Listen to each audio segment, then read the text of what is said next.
So hello guys, आप सभी का बहुत बहुत स्वागत है आज के इस वीडियो में।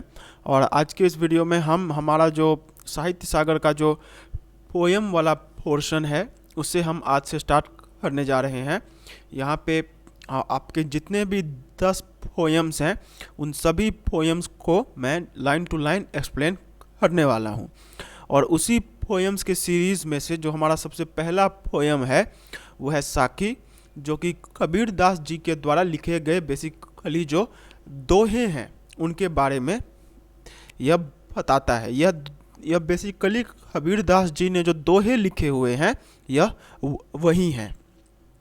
ओके, तो कबीर दास जी जो थे वो भक्ति काल के एक कवि थे, जो जिनकी जो कविताएं होती थी वह बेसिकली यहाँ पे भक्ति में लेकर होती थी, भगवान को लेकर होती थी। लेकिन उनकी एक बहुत बड़ी खासियत यह थी कि वह अपने कविता में जो अंधविश्वास होता है वह उसको बहुत ज़्यादा अपने में ताड़ते थे। मतलब अंधविश्वास को वो बहुत ज़्यादा अपने में उसकी ये करते थे, मतलब अंधविश्वास के वो विरोधी बहुत ज़्यादा थे।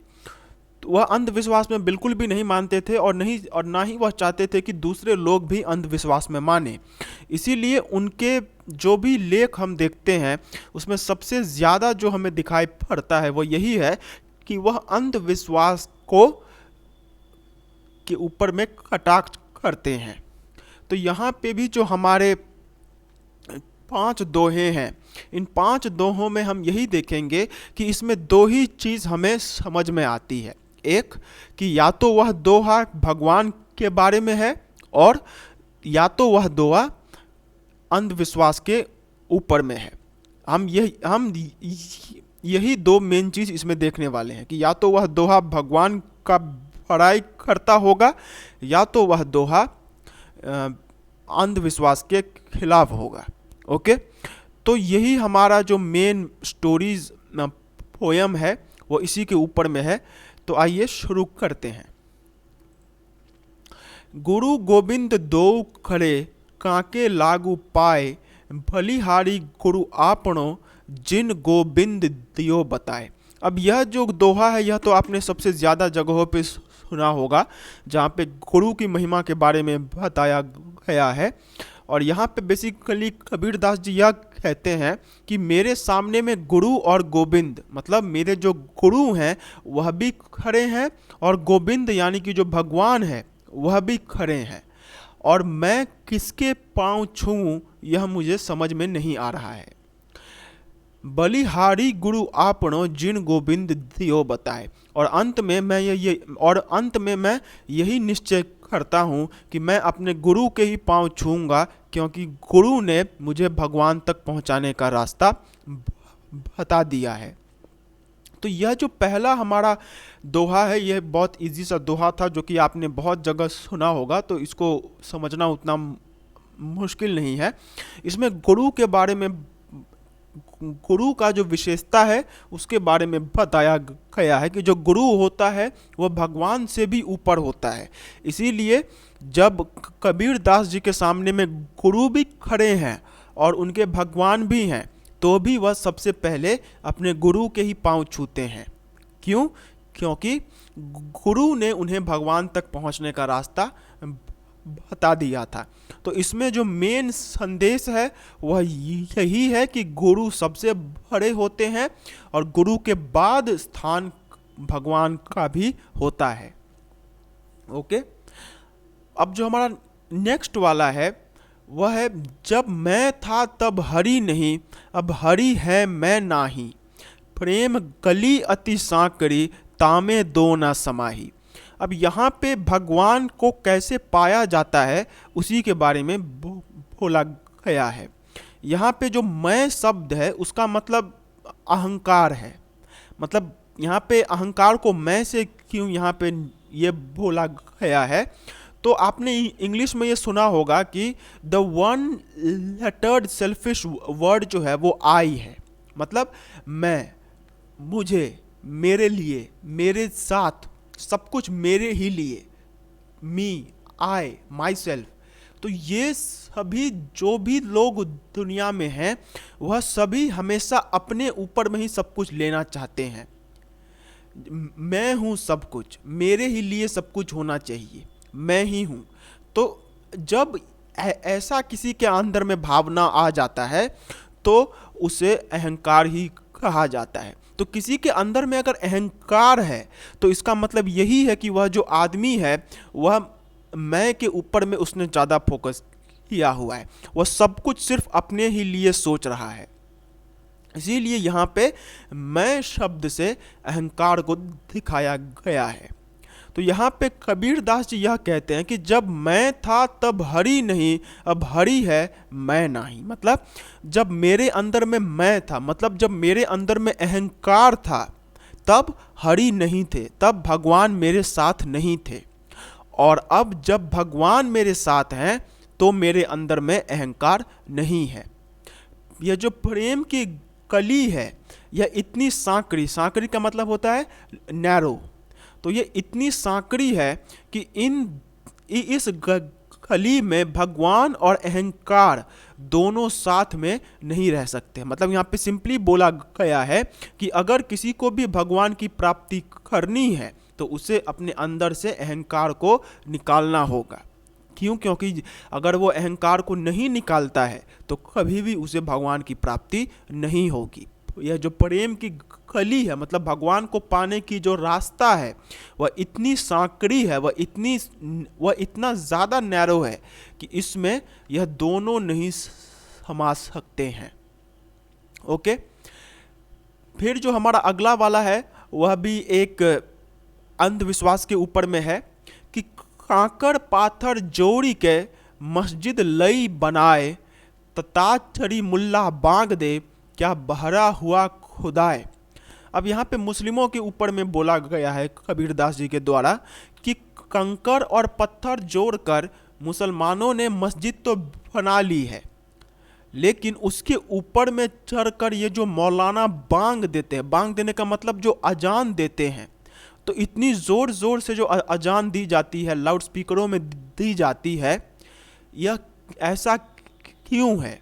क्या ऐसा है कि जो खुदा है वह बहरा हो गया है कि उसे जोर जोर से बोल के ही सुनाना होगा?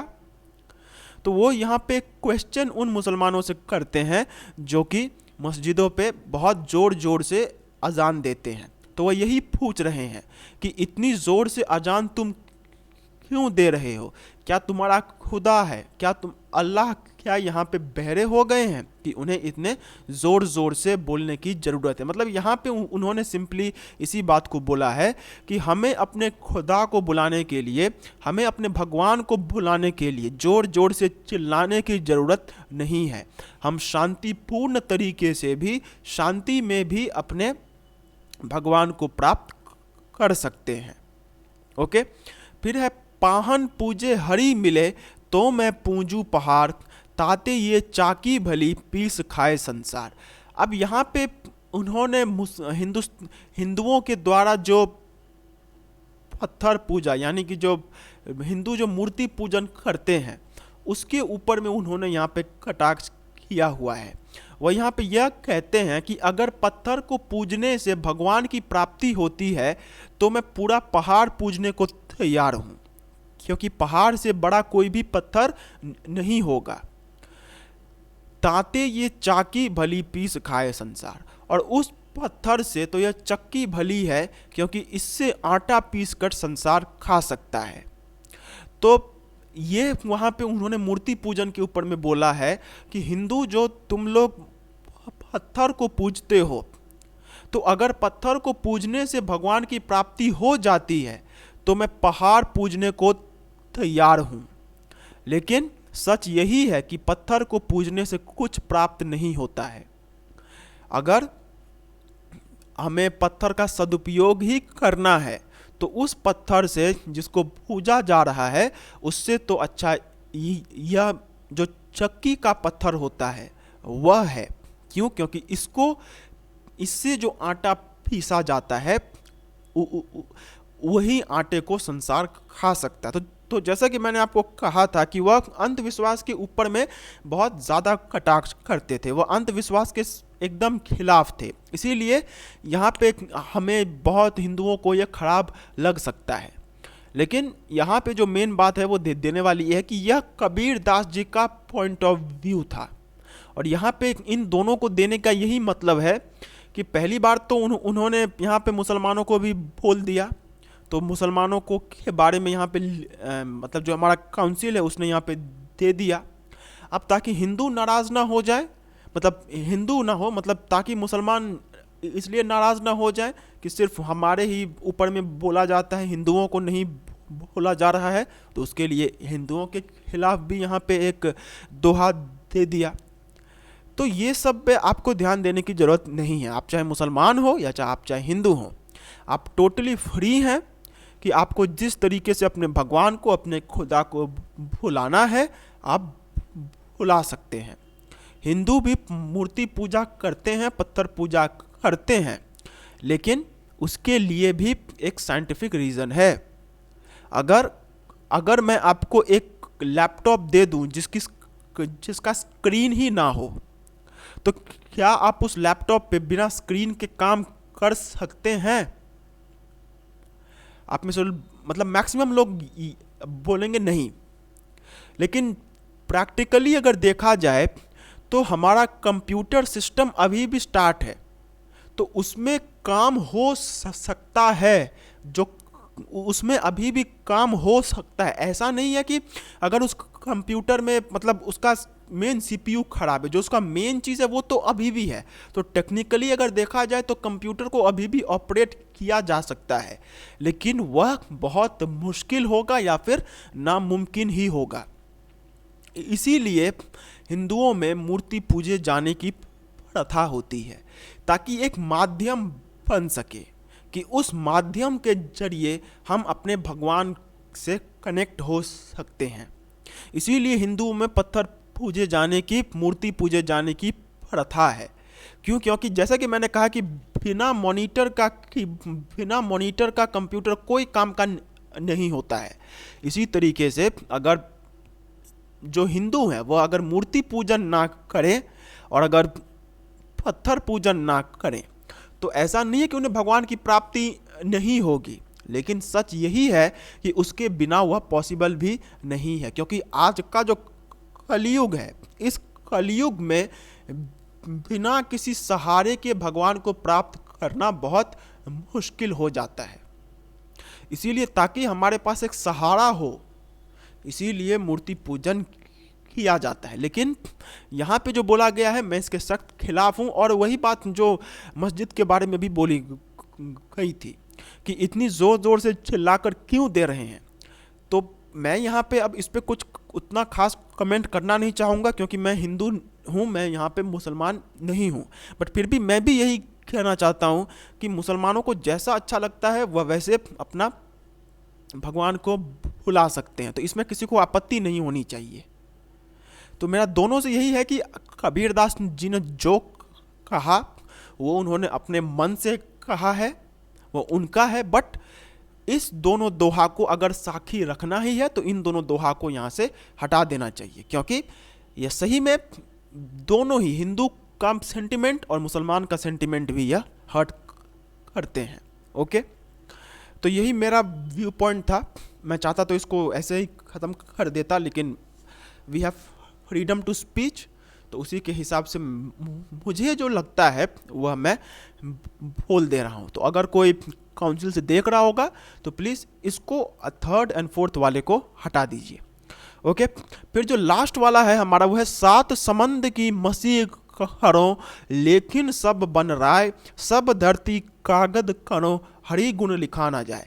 अब यहाँ पे कबीर दास जी ने भगवान के गुणों के बारे में बताया है कि भगवान के जो गुण हैं वह इतने ज़्यादा हैं कि एक समान आदमी के द्वारा उन्हें प्राप्त, मतलब उनका बखान कर पाना पॉसिबल नहीं है।